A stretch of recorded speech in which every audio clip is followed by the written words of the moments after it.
internationale pour s'assurer que cet accord profite à toute l'humanité, tout en contribuant à la protection des écosystèmes marins dont nous dépendons tous. Ces défis mondiaux ne peuvent être relevés que par un engagement renouvelé en faveur du multilatéralisme, de la solidarité et de l'action collective. Haïti, malgré ses difficultés, se tient prête à collaborer avec la communauté internationale pour surmonter ces crises et bâtir un avenir où la paix, la justice et la dignité humaine triomphent. Mais nous ne pouvons y arriver seuls.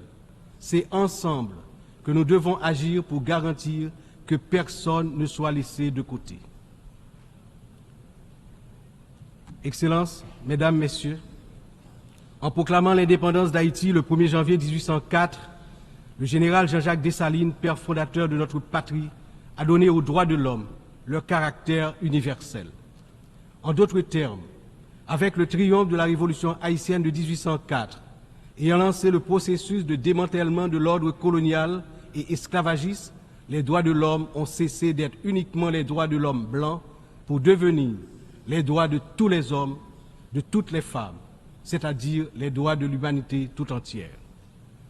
À ce titre, en tant que représentant de la République d'Haïti, porte-parole officiel du peuple haïtien, je me vois dans l'obligation d'attirer l'attention des dirigeants des grandes puissances sur le danger de guerre nucléaire menaçant l'existence des peuples sur tous les continents.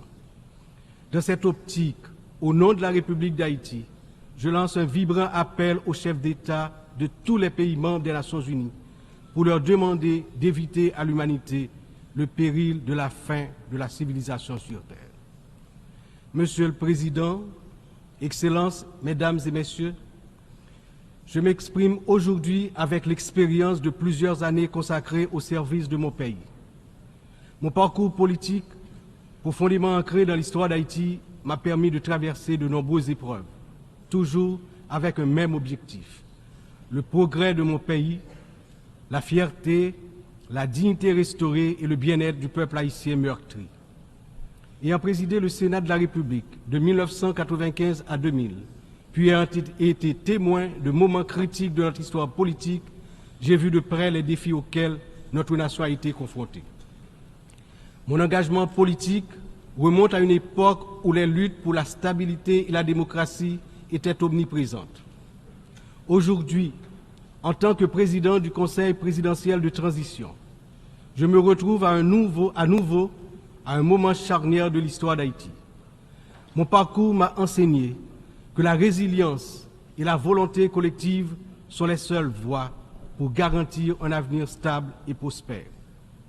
C'est avec cette vision, ce dévouement et la force que confère cette riche expérience politique que je m'engage à conduire la transition déterminée à mener Haïti vers la paix, la sécurité et la démocratie participative par la tenue de la conférence nationale, le renouvellement du personnel politique à travers des élections libres, crédibles, transparentes. Le peuple haïtien, malgré ces épreuves auxquelles il est confronté, refuse de se laisser submerger par le désespoir. Des défis d'une ampleur sans précédent, une violence dévastatrice, une instabilité politique persistante, une précarité quasi générale et une pauvreté dégradante se posent à son intelligence et à ses capacités d'action. Au milieu de cette tempête, il a compris qu'il lui fallait prendre une décision courageuse, celle de se mettre ensemble, de s'unir malgré les différences profondes pour pouvoir se relever et se mettre en marche, en toute confiance, vers la sortie de la crise multidimensionnelle qui l'afflige depuis déjà trop longtemps. La création du Conseil présidentiel de transition est une matérialisation de cette décision, un exemple tangible de cette volonté de se réconcilier avec soi-même. Ce Conseil qui rassemble organisations de la société civile et toutes les tendances politiques du pays est le fruit de longues négociations. Il incarne la pluralité de la société haïtienne. Sa feuille de route est claire: restaurer la sécurité publique, organiser des élections libres, transparentes à la fin de l'année 2025, rétablir la confiance dans les institutions de l'État. Pour y parvenir, nous, responsables au plus haut niveau de l'État, savons que nous aurons besoin du soutien de la communauté internationale. Mais d'abord, nous devons compter sur nous-mêmes, sur notre résilience, notre capacité à surmonter les divergences, les divisions internes. Il est important de souligner que la résolution des problèmes d'Haïti repose avant tout sur les épaules du peuple haïtien. Il est de notre devoir, en tant que nation souveraine, de prendre en main notre destin, de surmonter les divisions et de construire ensemble un avenir de paix et de prospérité. Cependant, cette responsabilité n'incombe pas seulement à nous. La communauté internationale, les Nations unies, les puissances étrangères qui ont souvent joué un rôle décisif dans l'histoire d'Haïti ont également une part essentielle dans ce processus de restauration de la paix, de redressement économique, de renouvellement institutionnel et d'établissement d'un État de droit. En ce sens, l'échec d'Haïti à se relever n'est pas seulement celui d'une nation. Il traduit un échec collectif, une incapacité mondiale à respecter pleinement les principes de solidarité, de justice et de coopération internationale. C'est ensemble, avec une responsabilité partagée et un engagement renouvelé, que nous pourrons transformer cette crise en opportunité et tracer une voie durable vers la paix. Aujourd'hui, Haïti fait face à une crise sécuritaire d'une gravité sans précédent. La montée en puissance des gangs armés, la violence généralisée, l'instabilité politique ont plongé la nation dans un état de vulnérabilité extrême. Les citoyens vivent dans la peur, incapables de circuler librement partout sur le territoire national, d'aller travailler ou d'envoyer leurs enfants à l'école sans risque, notamment dans la région métropole de Port-au-Prince, la capitale. Cette situation affecte tous les aspects de la société haïtienne, fragilise les institutions, paralyse l'économie, mine l'espoir de lendemain meilleur. L'avenir du pays est menacé. 50% de l'effectif des gangs de la région de la capitale sont constitués d'enfants et d'adolescents, filles et garçons. Ils servent souvent de chair à canon lors des opérations contre les forces de l'ordre. Ils sont l'objet de graves violences de toutes sortes, y compris des violences sexuelles. Ces abus et violences exercés contre des enfants et des adolescents doivent être considérés comme un crime contre l'humanité, compte tenu de leurs conséquences sur les générations à venir. Le rétablissement de la sécurité nationale est une priorité absolue pour les autorités haïtiennes. Elles sont pleinement engagées à mettre fin à cette spirale de violence et à restaurer l'ordre, afin de garantir à chaque citoyen, à chaque citoyenne, le droit fondamental à la sécurité, pour permettre à Haïti de se redresser, de rétablir la confiance dans ses institutions, d'assurer le développement socio-économique du peuple. Dans cette optique, la décision du Conseil de sécurité d'autoriser le déploiement de la mission multinationale d'appui à la sécurité à travers la résolution 2699 a été une réponse directe aux appels du peuple haïtien. Cette mission, bien que n'étant pas une force onusienne classique, incarne l'engagement de la communauté internationale à soutenir Haïti dans sa lutte contre l'insécurité. J'exprime au nom du peuple haïtien ma profonde gratitude aux États contributeurs, notamment au Kenya, pour avoir accepté d'assumer le leadership de la mission, ainsi qu'à tous les pays qui ont apporté leur soutien.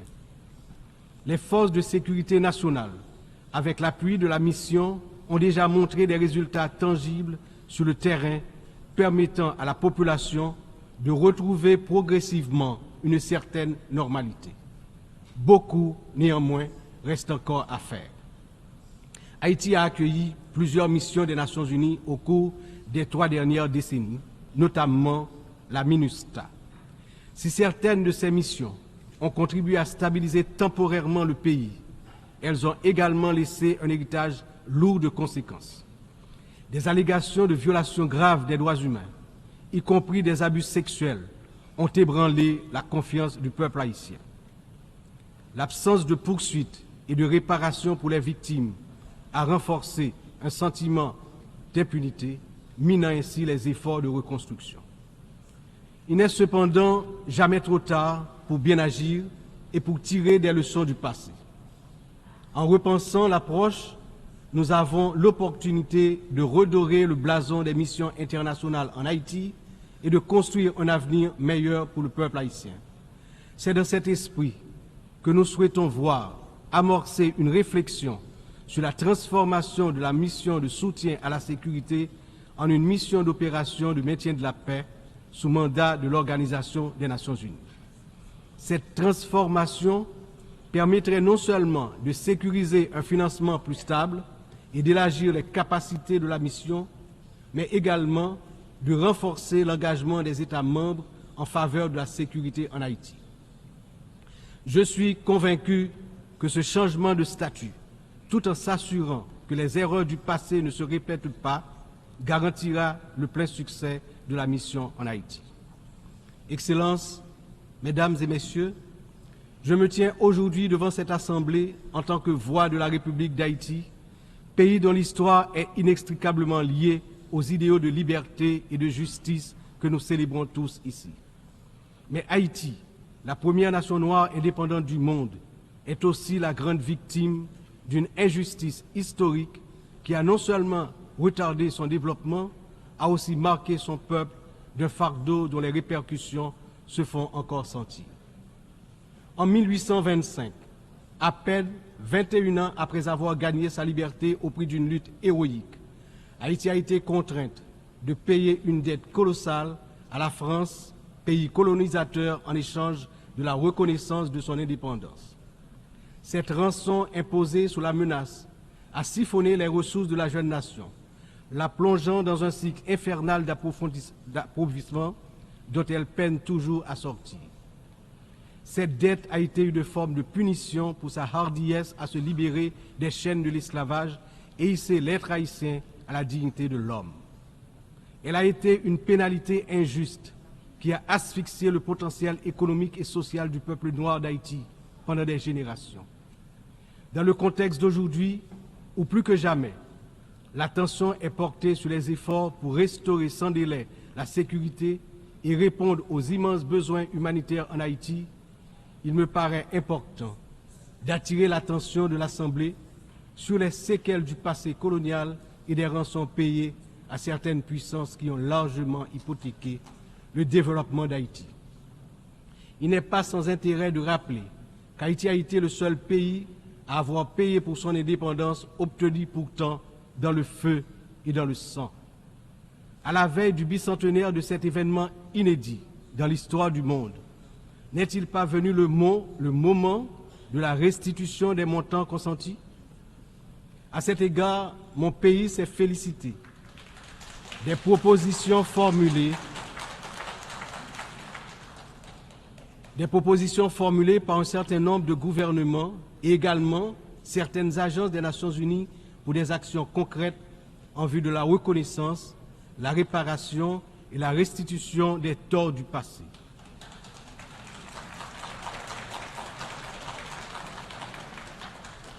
Haïti a confiance sans réserve dans l'Organisation des Nations Unies, dont les piliers sont la lutte pour l'égalité entre les peuples et le maintien de la paix entre les nations, pour jouer son rôle notamment dans la mise en place des mécanismes appropriés pour faciliter le dialogue entre les pays victimes de la colonisation et les anciennes puissances coloniales.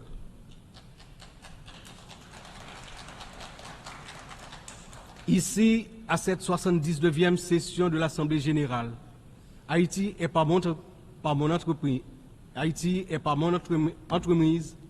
non pas simplement pour revendiquer une réparation, mais pour poser une question de principe, celle de la justice immanente.